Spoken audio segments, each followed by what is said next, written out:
Salut à tous, ravi de retrouver sur canalturf.com un peloton exclusivement féminin pour le quintet de ce jeudi 19 janvier, le prix de Privas qui s'adresse uniquement à des juments de 5 ans. Elles sont 18 sur les rangs.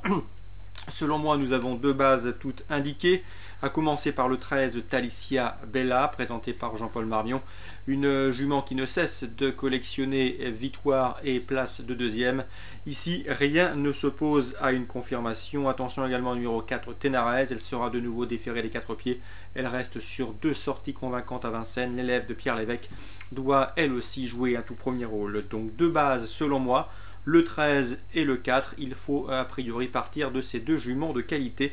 Elles sont à mon avis en retard de gain. Ensuite, pour les places, je vous conseille le 11 Toscadulis qui sera de nouveau déféré des quatre pieds comme lors de ses derniers podiums obtenus en semblable société. Elle bénéficiera de surcroît de la drive de Jean-Michel Bazir qui la connaît bien pour l'avoir déjà drivée. Je me méfie également du numéro 16 Tirala, c'est un bel outsider à mes yeux dans cette épreuve. Elle sera déférée des quatre pieds, elle a des titres à faire valoir en semblable société, la méfiance s'impose. Attention également au numéro 17 Trackmania qui elle aussi sera pieds nus pour ce bel engagement au plafond des gains. Sachez qu'elle vient de prouver sa forme et notamment un marché 14 effractions sur ce parcours il y a de cela quelques semaines. Une confirmation est attendue. Pour les places, je vous conseille également le numéro 5, Tontine de Brévol. Elle semble barrée pour la victoire, mais la jument fait preuve d'une louable régularité à ce niveau. Elle prend régulièrement des places et doit pouvoir confirmer. Petit mot également sur le 14, Zaring Fak, présenté par Sébastien Garato. À mon avis, ce n'est pas la meilleure du lot, mais le sérieux de son entraînement et le fait qu'elle soit déférée pour l'occasion incite à une certaine méfiance. Attention également au numéro 15, Ténébreuse Fille. Difficile d'en faire une première chance, mais elle reste sur des bonnes tentatives, mais des tentatives dans des courses à réclamer, un degré nettement inférieur. Ici, elle aura à mon avis plus de difficultés de faire l'arrivée, mais attention, elle sera drivée par Franck Nivard, sera pieds nus, elle est en forme, donc dans ces conditions, il serait imprudent de la négliger totalement. Résumé chiffré 13-4 en base, à savoir Talicia Bella, Ténarèse. Ensuite, c'est plus touffu. Je vous conseille le 11 Toscadulis, le 16 Tirala, Bel Outsider, le 17 Trackmania, le 5 Tontine de Brévol pour sa régularité, et éventuellement le 14 et le 15 pour leur forme actuelle. Réunion 2 à Pau, j'ai pu m'entretenir avec plusieurs professionnels et participants, à commencer par Philippe Boisgontier. Il est confiant avec le 111 Ardente du Cave.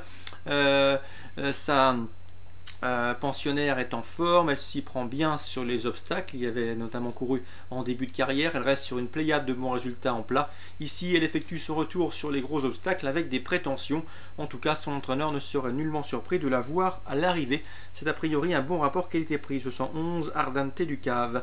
Dans cette épreuve, à mon avis, la concurrente à battre reste le 103 Tikita Trésor, à juger sur son plaisant succès sur ce parcours début décembre. Donc 103, 111, Réunion 2 à Pau. Dans la deuxième, j'aime beaucoup le 205 Midoun de juillet. Je sais que Patrice Quinton a fait du meeting de Pau un objectif pour sa jument. Elle est en forme, elle avait bien fait en début de meeting. Elle reste sur une chute, mais il faut la racheter car la dernière fois ça s'est mal passé pour elle.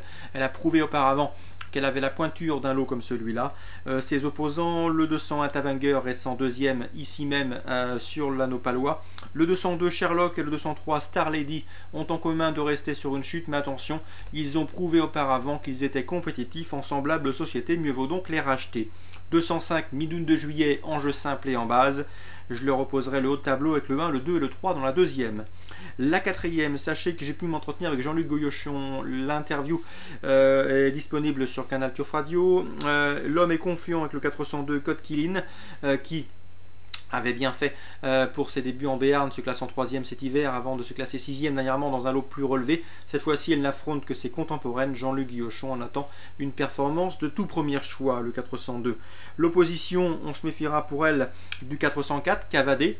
Philippe Boisgontier est également confiant, d'autant que sa pensionnaire a terminé deuxième à l'occasion de ses débuts sur le steeplechase, donc une performance qui l'autorise ici à briguer la succès.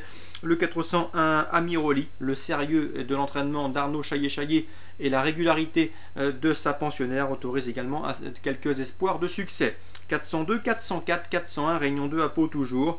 Sachez également que dans la 6e, Julien Mérienne présente 3 de ses pensionnaires, notamment le 601 Royal à moi qui avait bien débuté dans un brolo, se classant deuxième avant de chuter dernièrement. Il faut la racheter au dire de son mentor. Il présente également dans cette épreuve le 615 Gofik, une pouliche qui montre de très belles choses le matin. Elle est inédite, mais attention, il ne faudrait pas être étonné de la voir s'illustrer d'emblée, car elle est vraiment plaisante à l'exercice et c'est une pouliche que l'on estime au sein de l'écurie. 615-601 a glissé dans vos combinaisons dans cette 6e course, les 2 élèves de Julien Mérienne. Course ciblée à Pau, Réunion 2, première, 2e, 4e et 6e. Très bon jeu à tous et à demain.